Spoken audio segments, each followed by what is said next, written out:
ચાલોદ સોમનાથ મહાદેવ મંદિરે ગૌ સન્માન મુદ્દે મહત્વપૂર્ણ મીટિંગ યોજાઈ 7 મેના રોજ ભરત ટાવરથી રેલી સાથે પ્રાંત અધિકારીને આવેદનપત્ર પાઠવાશે. ગૌરક્ષા અને ગૌ સન્માન અંગે જાગૃતિ વધારવાનો સંકલ્પ. જાલોદ ખાતે આવેલા સોમનાથ મહાદેવ મંદિરમાં ગૌ સન્માન અને ગૌરક્ષા મુદ્દે એક મહત્વપૂર્ણ મીટિંગ યોજાઈ હતી. આ મીટિંગમાં સનાતન હિન્દુ ધર્મના આગેવાનો, ગૌભક્તો અને સમાજના વિવિધ વર્ગોના લોકો મોટી સંખ્યામાં ઉપસ્થિત રહ્યા હતા. મીટિંગ દરમિયાન ગૌમાતાના સન્માન, રક્ષણ અને સંવર્ધન માટે જરૂરી પગલાં અંગે ચર્ચા કરવામાં આવી હતી. વક્તાઓએ જણાવ્યું હતું કે ગૌમાતા હિન્દુ ધર્મમાં પૂજનીય છે અને તેને માત્ર ધાર્મિક નહીં પરંતુ આર્થિક, ઔષધીય અને કૃષિ દ્રષ્ટિએ પણ મહત્વપૂર્ણ માનવામાં આવે છે. ગૌ સન્માનનો અર્થ માત્ર ગાયની પૂજા કરવો નહીં પરંતુ તેના જીવનમાં દરેક પાસામાં રક્ષણ અને સન્માન જાળવવાનો છે. ગાયના દૂધ, ઘી, ગૌમૂત્ર અને ગોબર જેવા ઉત્પાદનો આરોગ્ય અને કૃષિ માટે લાભદાયક છે. પરંપરાગત કૃષિ પદ્ધતિઓમાં ગાયનું વિશેષ સ્થાન રહેલું છે. ગૌરક્ષા માટે ગૌશાળાઓનું સંચાલન, રસ્તા પર ભટકતી ગાયો માટે આશ્રય વ્યવસ્થા, ગેરકાયદેસર કતલખાનાઓ સામે કડક કાર્યવાહી અને સમાજમાં જાગૃતિ લાવવી જરૂરી ગણવામાં આવી હતી.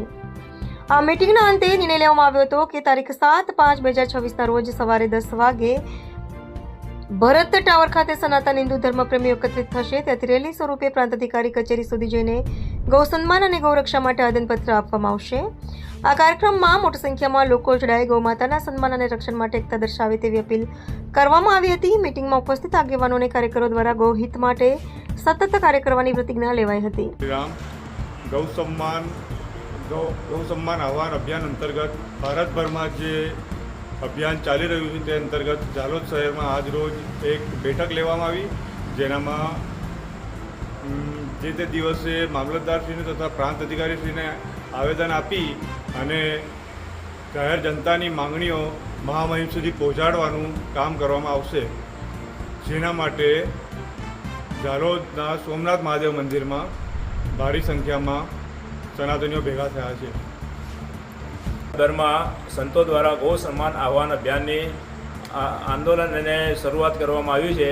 આ આંદોલન એકદમ અહિંસક અને શાંતિપૂર્ણક આંદોલન રહેવાનું છે.